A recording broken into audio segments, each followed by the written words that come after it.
Hey, how's everyone doing out there? Welcome to a Word Home Media presentation of Major League A-Holes. I'm Pete. I'm Ryan. You are in the hole with Major League A-Holes. Let's see, episode 154, post-World Series. We'll be giving our thoughts on the World Series. We've got a asshole of the week that's pretty obvious if you had watched Game 4. Is that Game 4 of the World Series? Yes, Game 4. We've got lots and lots of White Sox news. You guys lost 121 games, yet we're going to spend half the podcast probably talking about you. You've got so much going on with the White Sox. new manager. White Sox. Go, White Sox.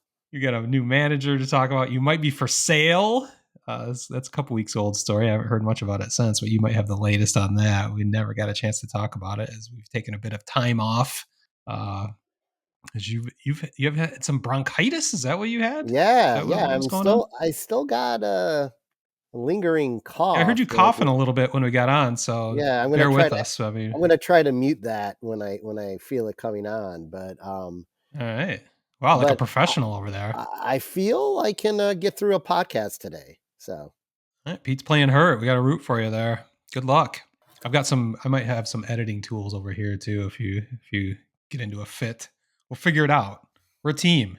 Let's hope I don't cough fart. Let's hope I don't cough, fart, and sneeze simultaneously. That would be bad. Yeah, you blow up. There's no way to edit that out. Yeah, that could ruin any podcast. There's no turning back. We also have our annual Badass of the Year discussions where we talk about who was the best player on the 5 teams we covered this year. I don't think we're going to have any A's on that list. Not any Cubs on that list, actually. So that might be a quick conversation, but I don't know. We do our asshole of the year. That'll probably be in December. That'll be our last show, but we're always so negative. Why don't we do our badass of the year too? We figured celebrating the best performances of our team. So I say with that, we might as well go ahead and jump into the news. Well, we have a new manager on the South Side and Will Venable. The best news, I mean, I'm going to get into his pedigree in a second, but the biggest news is he's not from the White Sox organization or the Kansas City Royals. That is a major upset. That is the biggest news of all. And I love the signing outside of getting some veteran manager who's won 3 World Series and has some amazing resume that is, you're just like, oh, wow, there's no way this team's not going to turn around. I think we got the right guy for what we're going to be dealing with over the next few years here. Because no matter how good no matter how good the manager is, I'm still anticipating probably 100 losses next year. I mean, let's be realistic. That'd be a 21 game improvement at that point. So sad times indeed, Smitty. Sad times indeed. Just had to point that out again. Yes. But you look at who he's been on the bench with: Joe Madden, Alex Cora, Bruce Bochy, 2023 World Series champion, worked with Theo in the front office. That part is super intriguing to me and gets me excited. Can you tell? Because it means he has an understanding of the workings of a baseball team and what it takes to be successful, not just as a manager on a bench, but as the politics of the front office. So, well, and that's literally the same formula resume as Craig Counsell, who worked in the front office with the Brewers before he became manager, and same with AJ Hinch. He worked in front office, I believe it was with Houston, but he actually did many different things throughout the organization, including the front office. So that is a pattern that I appreciate, and I think that's really smart for the White Sox to do that as well. Venable is a Ivy League guy. I forget which school, Princeton or one of those schools. Yeah. I don't know. I know it's Ivy League. Yeah. I think it makes perfect sense for the reasons you pointed out. I guess my question is, why would he choose the White Sox of all organizations? And I think it kind of comes back to that. He was basically the heir apparent in Texas behind Bruce Bochy, who can't be sticking around much longer. He's in his 70s. Venable actually turned down interviews with the Mets last year and one other team that seemed like pretty good opportunities, certainly considering the Mets are now we're in the NLCS. So it's interesting that he wouldn't go for many jobs, but suddenly he wants the White Sox job. And I think what that might mean is they offered him the type of role or influence or power within the organization that others wouldn't.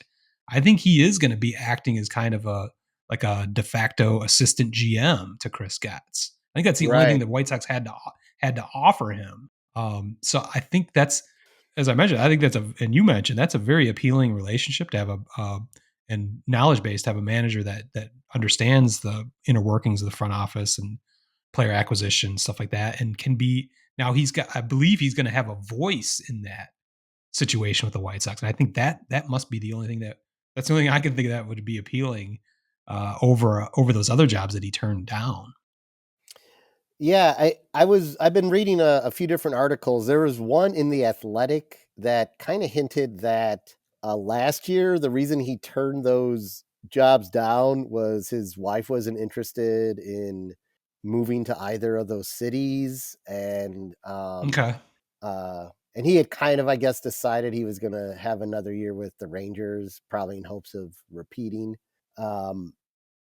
The ties back to Chicago, his time with the Cubs, I believe played a somewhat of a role in this, in that they really love Chicago as a city, as a family. Yeah, he was the first base and third base coach for 2-3 years. Yeah. I think 18 through 20. So I think it was that, and exactly what you're saying. He's in a situation where he knows they made him, they told him the right things. They gave him the right offer to where it's not just going to be like, you're here to run the team. It's like, you're here to run the team. They probably gave him a bit of autonomy. They're probably like, you run the team the way you want to run the team. I'm not going to be, maybe Getz is like, we're a team. I'm not going to be coming down and telling you how you need to make up your lineup and things like that. So, and that's the type of relationship that's been described with Counsell and Jed Hoyer and Scott Harris and AJ Hinch, is that they work in concert. They're not, you've heard about adversarial relationships between the front office and the manager, i.e. Joe Madden. Yeah, that's what I was going to go to. Yeah. So it does, that does seem to make a lot of sense. So I guess the problem is, and I already made a graphic for this, but I said, will it matter? Like you said, I mean, they're probably going to lose another 100 games next year. It's just going to be a long turnaround, but as much influence and whatever Will Venable can do, any manager could do, it's going to take a lot of time and effort. I mean, this is not going to turn around in a day. So no. And the question, Jerry Reinsdorf is still there. And maybe, yeah, Jerry's still there, and we'll get to that in a minute.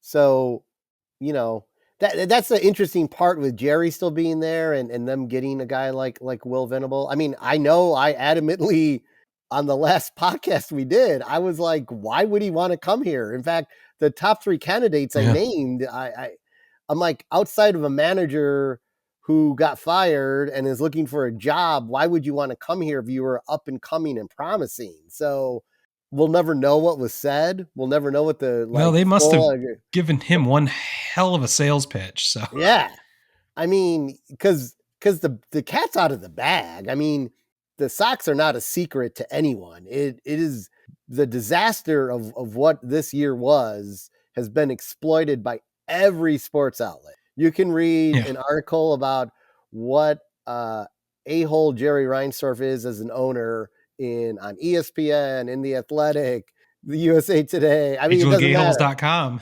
MajorLeagueAhles.com, Yahoo Sports. It's not well chronicled.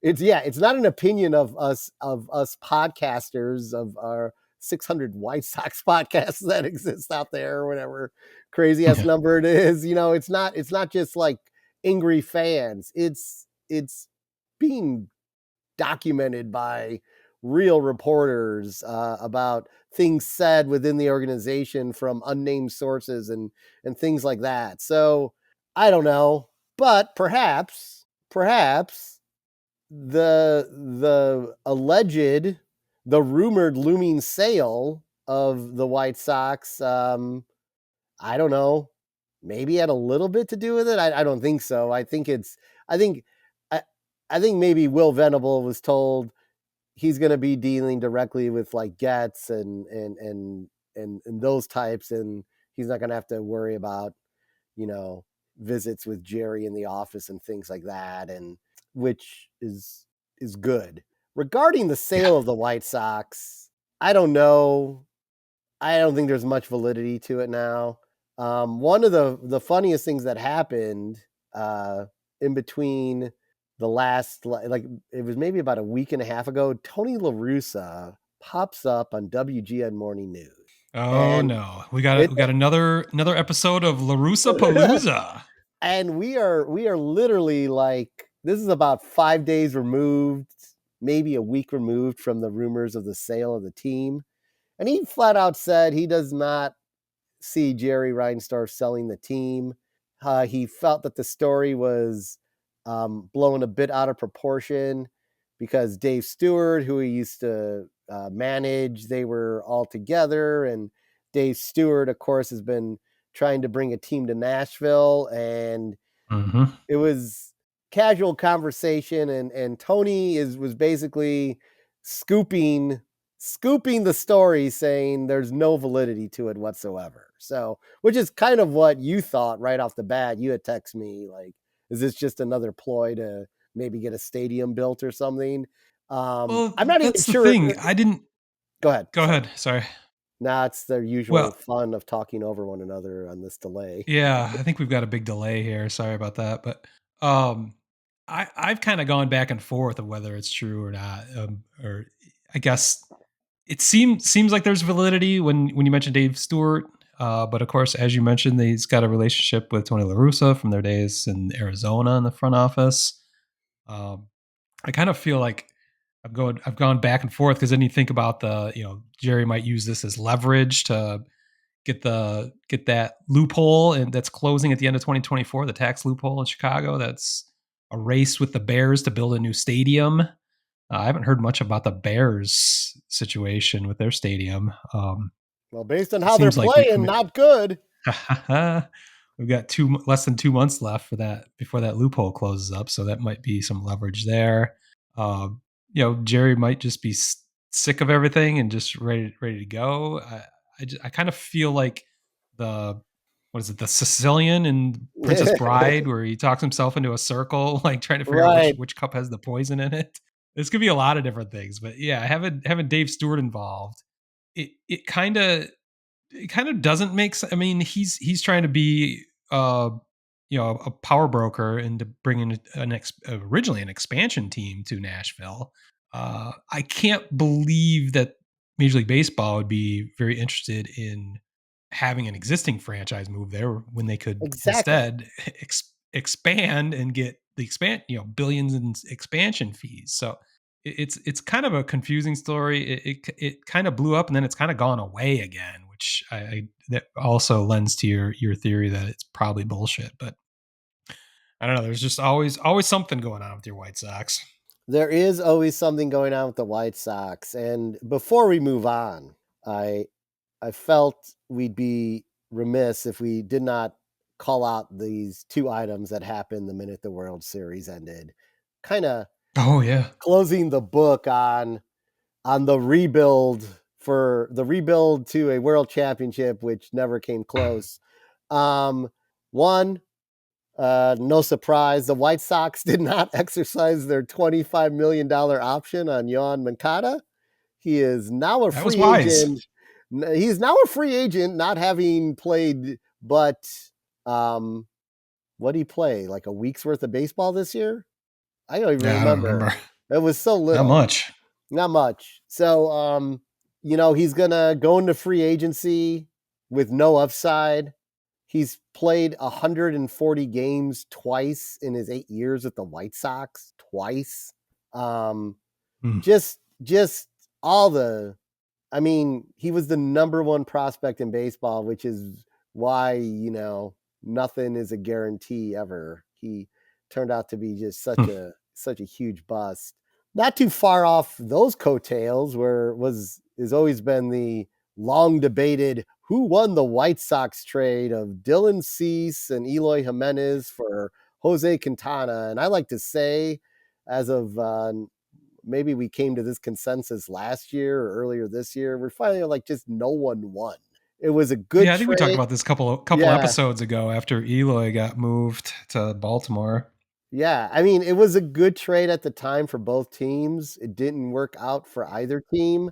And Eloy is also a free agent, as the Orioles had no interest whatsoever in picking up his option. So it's crazy times when you think about, you looked at all the statistics, or really, I don't mean statistics, all the projections on these guys, and to think that the only really serviceable guy, I think, out of the entire bunch is Dylan Cease, right? Well, Quintana is still pitching. I mean, yeah. No, I meant from the NLCS. So I should say not from that trade, but from the White Sox World Series window. I mean, Abreu's out of baseball, Anderson's out of baseball, Moncada and Jimenez will probably sign a minor league contract. Well, that's my question. Maybe? That's a great question. Are they going to sign something? Like who's signing Moncada? I guess they're probably all. I think they'll both get signed for, maybe to minor league deals. Yeah, that's what I said. Yeah, or league minimum deals. Yeah. That's just amazing. But yeah, the market is going to be soft for either of those. I'm sure.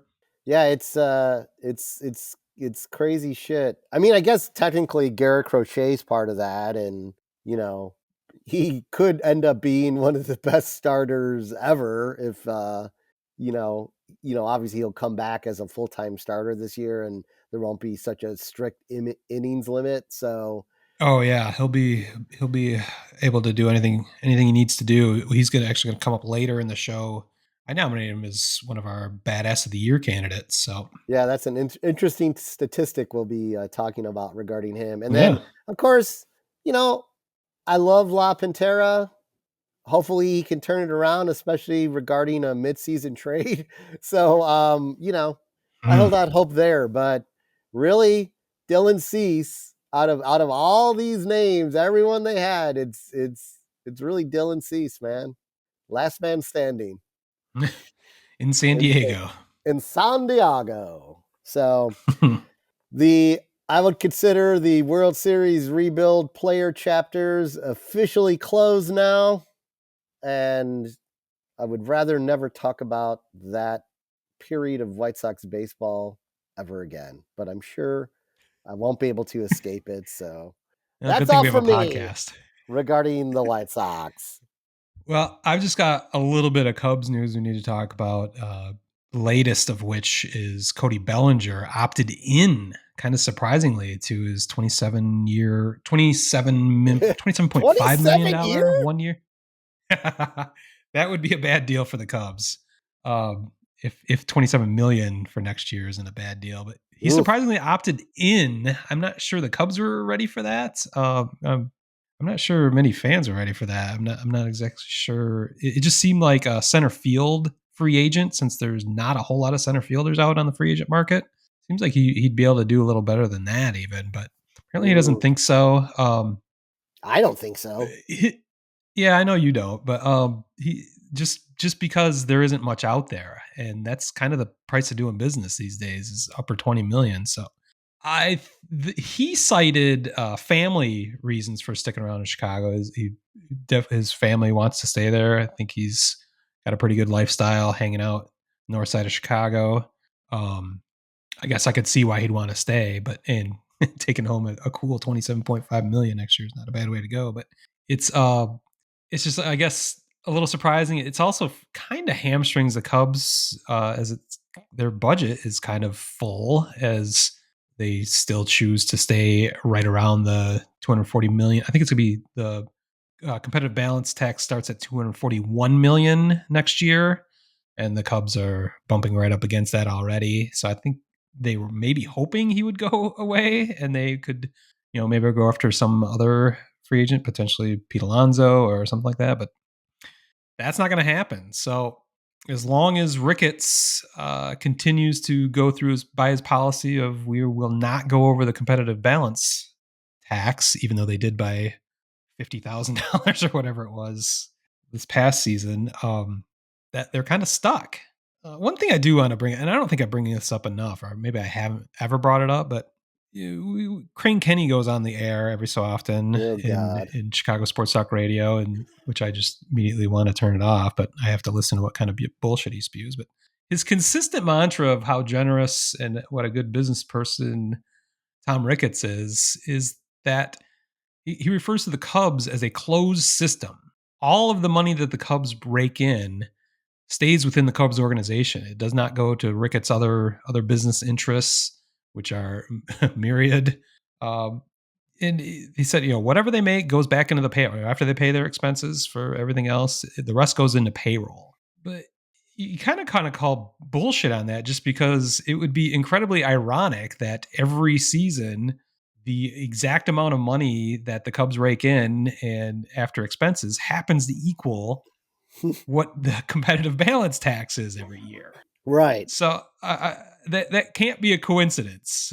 So I'm calling bullshit once again on Crane Kenny and Tom Ricketts for this stance and this propaganda they're spewing to the fans, saying we only make this amount of money, and it just happens to be the exact amount that is right at the de facto salary cap. So just something to think about every time you hear Crane Kenny come on the air and talk about how the Cubs do business. It's not true. It can't be true, or it would be incredibly ironic if those figures happen to match every single year, no matter what. So fuck off, Crane Kenny. The other news is kind of along the same lines, is in a different way, is Nico Hoerner surprisingly had surgery.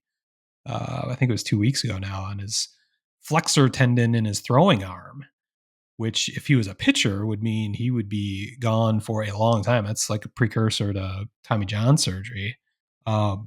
There's no timetable for his return. Best estimates are he's going to miss opening day. We're not sure how much past that he will miss. But the troubling part of this is really, as I mentioned, the Cubs kind of don't really have any direction to go, as they've Jed Hoyer's firmly established he knows how to build an 83 win team, as that has been their record 2 years in a row, 83 and 79. What were they going to be able to change up? And if Cody Bellinger is sticking around, they're going to have to look at potential trade prospects. So one, the most obvious name out there would be Nico Hoerner, that would have some value. And now he is going to have zero trade value as he is now injured. So it's just another example of how Jed Hoyer has really painted himself into a corner. And I don't really see how the Cubs are going to get a whole lot better, at least the offensive side, where he's signed Ian Happ, Seiya Suzuki to longer term deals, but he also gave them no trade clauses. So there's very limited things that Jed can do, and this is all his own doing. Like I said, he painted himself into a corner. So we'll get deeper as free agency period is just beginning this week.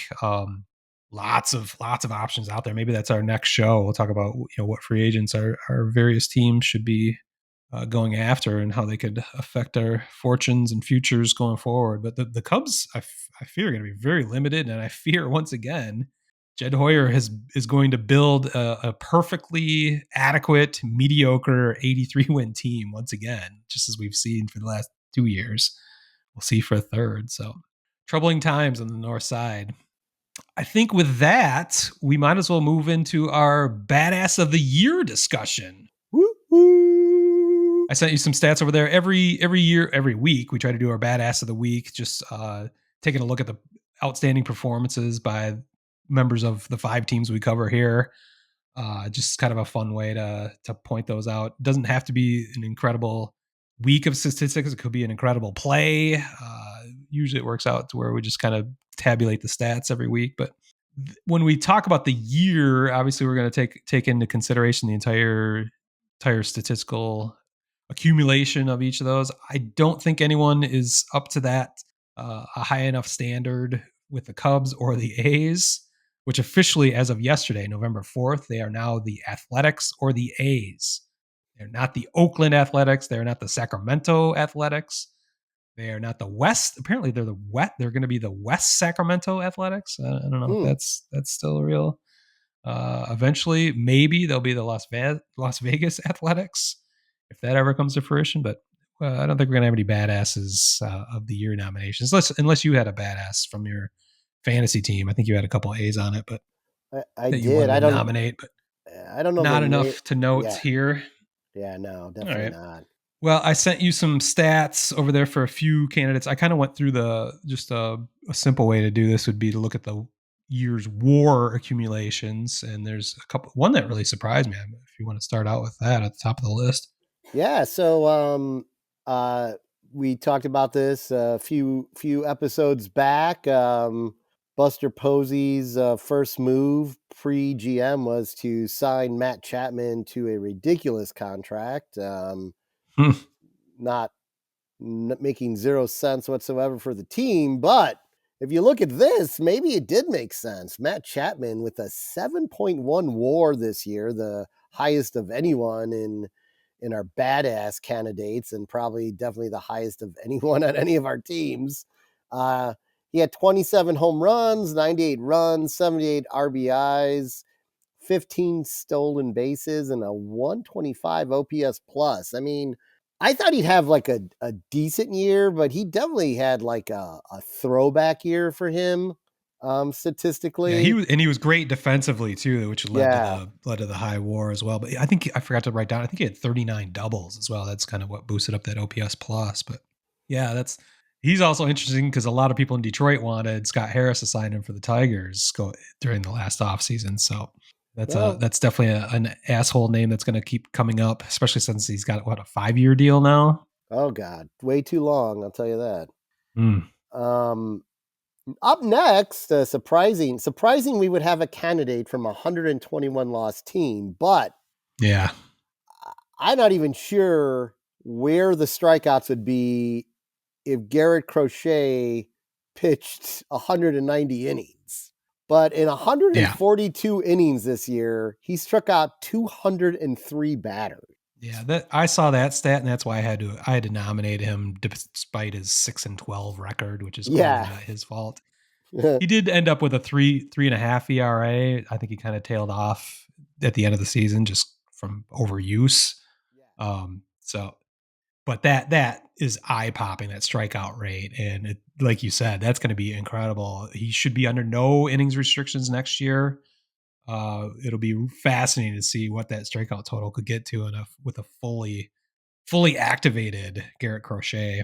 And just to keep things consistent, he secured a 4.1 WAR this year, so not too bad. Well, I mean, the next guy goes without saying.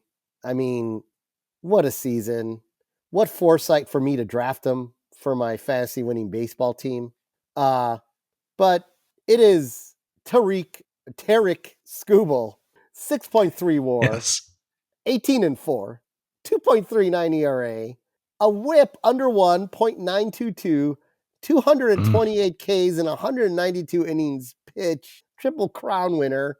I mean, I don't think it gets any more badass than that. Well, I mean, the Triple Crown is such a rare thing. I don't remember the last time at least an American League pitcher got the Triple Crown, but yeah, leading the American League in ERA, Ks, and wins is an astounding accomplishment.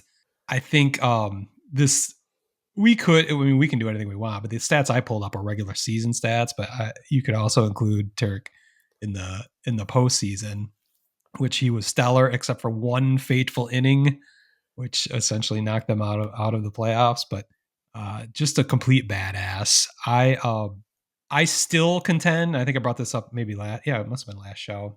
I think the Tigers would have gone to the World Series if they had won Game 4 of the division series against the Guardians. because they would have been able to use Skubal in game 1 of the ALCS and potentially game 4 and 7. And I think the Tigers could have beaten the Yankees with being able to use Skubal up to three times in that series. So yeah, it's just so brutal. The Tigers had a lead in that game 4, and the bullpen uncharacteristically blew it. But then forcing that game 5, which I felt sort of confident going into, but again, Skubal started out great. I think he had 4 great innings, and then it just fell apart in the 5th, and that was the end of it. But that's the kind of badass we're looking for, a guy that can change a series that would make me think that the Tigers could have actually made the World Series because he was so damn good. And if you could throw him 3 times on reasonable rest, that's a weapon that no one else had. I think they would have gotten killed by the Dodgers, by the way, but I was not impressed with the Yankees. I'm still not impressed with the Yankees. So that's where my head went there. I still wanted to sticking with my Tigers. We didn't do a whole segment about the Tigers, but I'm kind of turning this into one. I guess the only other nomination I would give that isn't on the list, and it's not a statistical thing, but that's the fun we can have on a podcast with the categories we make up on our own. I think you could throw in at least AJ Hinch, or maybe a combination of AJ Hinch and the Tigers bullpen as badasses of the year, as they were the reason a huge reason beyond Skubal, why the Tigers were the best team in baseball for the last 2 months of the season. They put together, through matchups, through pitching chaos, as it became known.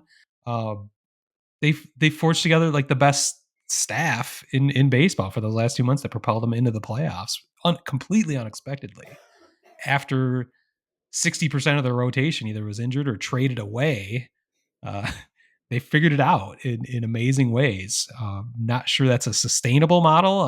We'll get into it probably next episode as we talk about the Tigers and our other teams' free agent targets. They're gonna have to add some rotation depth for sure, but for those 2 months, they were the greatest and the biggest badasses. But I don't think I want to make them. Or I wanted to throw that name out there, or that idea out there. I'm not going to name them our badasses of the year, but I think I know what direction you're going. I think I definitely know what direction I'm going. If you want to let the folks know where your head's at. My head is landslide victory for Tarik Skubal. I know you're probably going Matt Chapman, but I'm going to go Tarik Skubal on this one. I'm going to go Tarik Skubal as well. For obvious reasons. So I think it's very clear we can declare Tarik Skubal our badass of the year for 2024. I know he was unavailable to join the podcast today, but Smitty, he'd like you to accept this award upon his behalf. Thank you. I'd like to thank all the people at Major League A-Holes for this prestigious award. I will be sure to be in contact with Skubal as soon as I can to hand him this award. We got to figure out, is there a trophy involved? What would a badass of the year trophy look like? I'll have to work on that. I don't know. Something foul since it's from us. Yes, absolutely. So yeah, that's it for badass of the year. I feel good about that. I forget who we gave it to in previous years. I think last year was Luis Robert? Oh, I'm sure it was Luis Robert. Yeah, his numbers were disgusting. Yeah. So yeah, we'll continue this tradition going forward. Well, we briefly mentioned the World Series in the previous segment. Did you watch a whole lot of the World Series? I had fun. I had fun watching Game 1 and not so much after that. And then thought the Yankees were making it a series by Game 5, and it did not really happen. Yeah, I watched the right moments of Game 1. I turned the game on late and watched that excitement, and really the best game of the series. I mean, I guess 2 and 3 weren't terrible. They were tight games. They're okay, but just nothing was going to live up to what happened in Game 1. The drama was incredible. For those of you who missed it, Freddie Freeman hits a game-winning home run in the 10th on a game-winning grand slam. Yeah, excuse me. Great in the 10th. And what was reminiscent of Kirk Gibson, 1988, against Dennis Eckersley and the A's. I read that was 35 years to the day. 35 years to the day. But then in another place I saw it was not only that, it was 35 years to the minute. It happened at the same minute 35 years ago in Dodger Stadium in 1988 for Kirk Gibson's iconic game-winning home run. I think Freddie Freeman's might live in that realm. It was extra innings, game one of a World Series, and then it's a grand slam on top of it. He was similarly fighting an ankle injury, as Gibson was fighting a few different leg injuries at that time in '88. So it's right there in the pantheon of greatest moments in World Series history.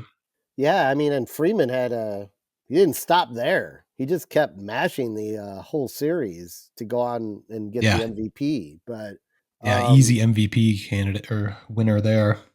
I mean, like you said, I think the next most compelling moment was in Game 4 where they were tied, and then was it Volpe hit a grand slam, I believe it was, and the Yankees end up blowing out the Dodgers 11-4. But that wasn't really the story of the game, was it, Smitty? It was not. That's actually where we can get in. Finally, end up the show with our asshole of the week. In this case, assholes of the week. My God. First inning, was it Gleyber Torres hits a fly or a foul ball into the first row of the stands at Yankee Stadium. Two jamokes go after the ball, but they really went after Mookie Betts, who caught the ball in the front row.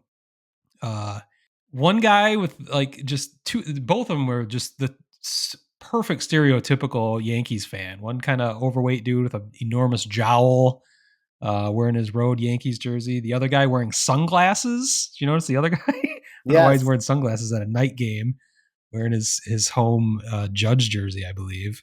The one guy grabbed Mookie's glove, trying to pry the ball out of his mitt, while the other guy grabbed Mookie's other arm as Mookie was trying to release himself from the situation. So they're essentially that's assault. They were assaulting Mookie Betts in the stadium. I mean, they were literally physically grabbing him when he was clearly unwarranted and unwanted. That's the legal definition of assault. So I think there could have been a case made where if Mookie wasn't such a magnanimous dude, he could have pressed charges against those fucks. Of course, the one guy was named, and I forgot his name, and I wouldn't want to name him on this podcast either because he's granted way too much fame already. Right.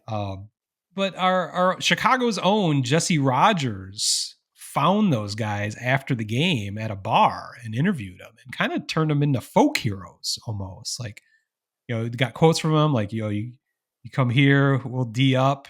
I forget all the things they said, but just being macho hardasses, like they didn't do anything wrong.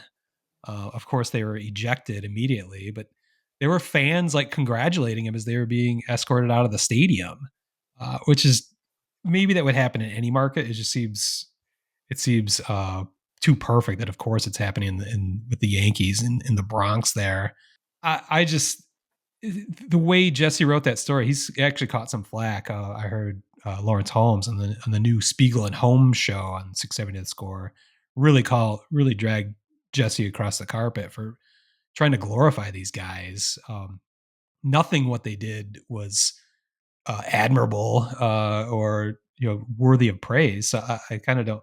I think Jesse may have gotten a little bit too exuberant, not fully understanding the situation or what he was doing. It was strange because I like Jesse Rogers in general, but that was kind of a strange tactic to take. But I don't know. What did you? I'm sure you've got plenty of thoughts on these fucks as well. I mean, one, I couldn't believe it. I was like, because poor Mookie Betts is being held up by these two, as you put it so perfectly, jamokes. But I'm gonna give the jamoke who ripped the ball out finally a little bit of credit because he put some amazing fucking backspin on that ball. I mean, the backspin he put on it made it look, if it didn't take 10 minutes, that the ball could have come out of the glove. So, I give him a little skosh of credit that's probably the way the ball would have been rotating if it came out of the glove. So Well, Hey, I've got a question about that. Do you think those guys thought that they were going to trick the umpire into saying he yes, didn't catch the ball? Even 100%. after Yes, multiple seconds, maybe 10 seconds of wrestling with him, and like, oh no, he didn't catch it. yes. Do maybe they have a different interpretation of like the completion of the process rule. Like you have to hold on to the ball for 20 seconds. Like what was their end goal? They really thought they were going to get the call going their way. Yeah, I feel like the end goal was to get the ball out of the glove, obviously. But and I don't want to give them any credit of having any thought or thinking involved in There this. was not much thought. Because if there was thinking involved, when you initially went for it and it didn't happen, you would have just like let it go and it's an out, right? But they obviously got so far into it and really thought desperate times. The Hmm. Yankees were about to lose in 4 games, a series sweep, that they were going to change the course of baseball history by taking somewhere around 20 seconds to rip a ball out of a player's glove, and no one would see it or question it. No catch. Yeah. Yeah.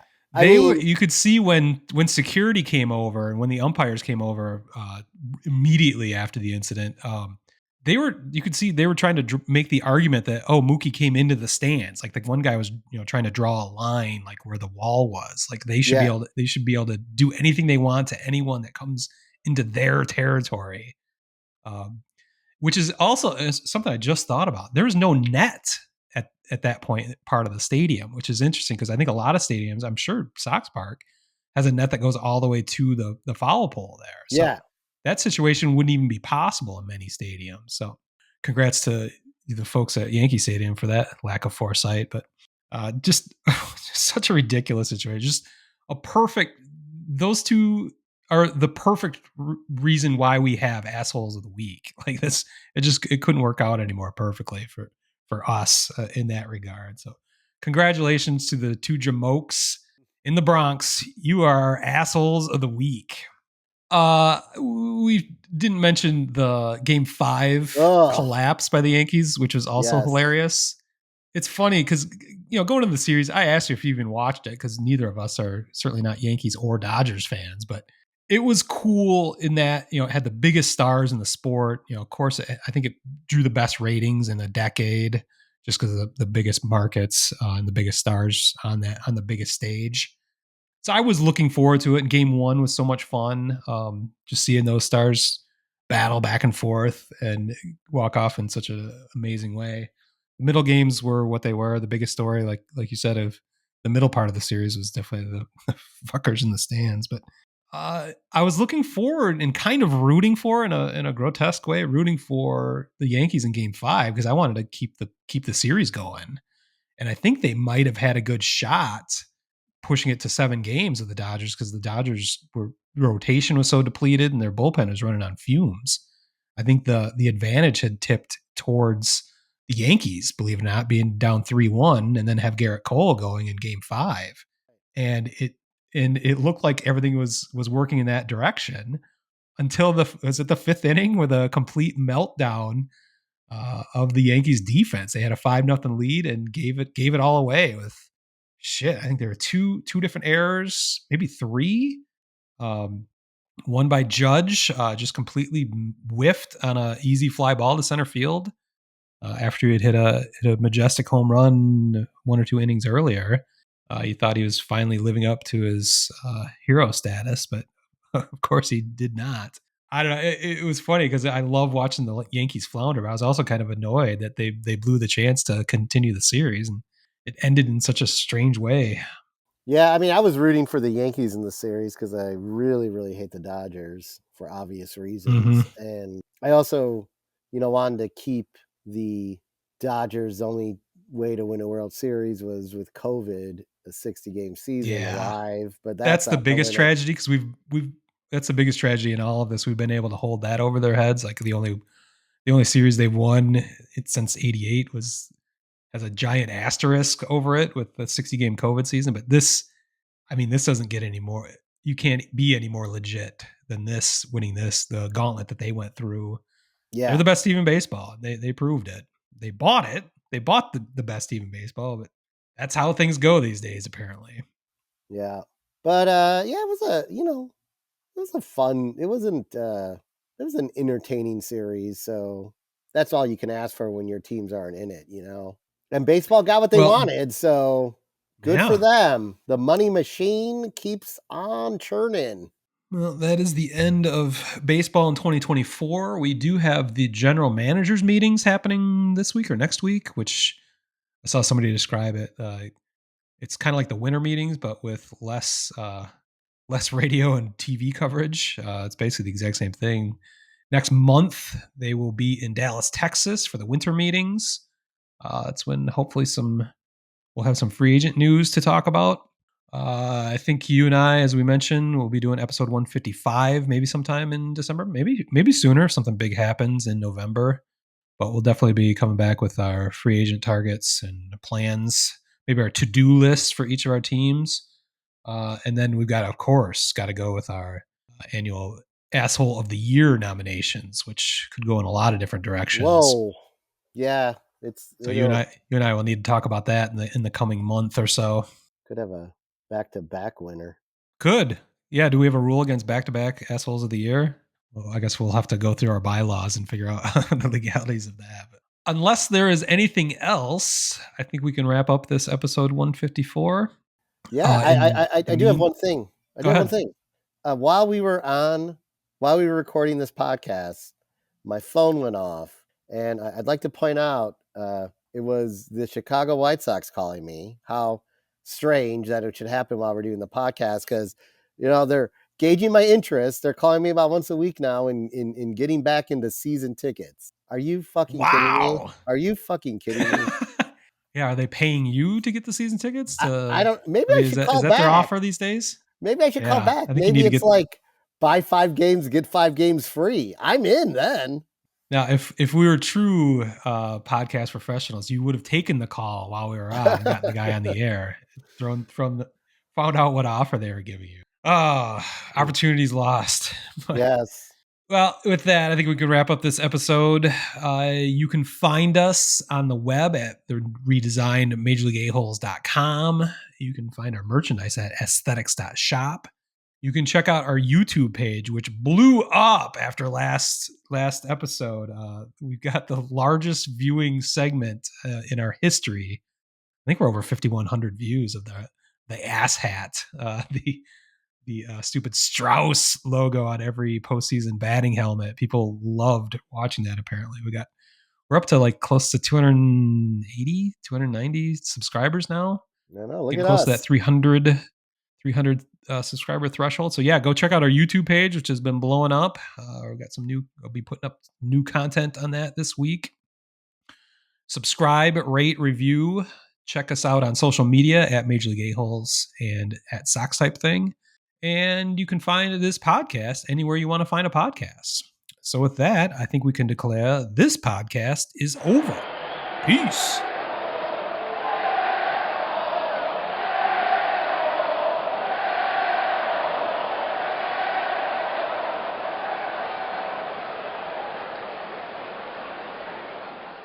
Wordhole Media.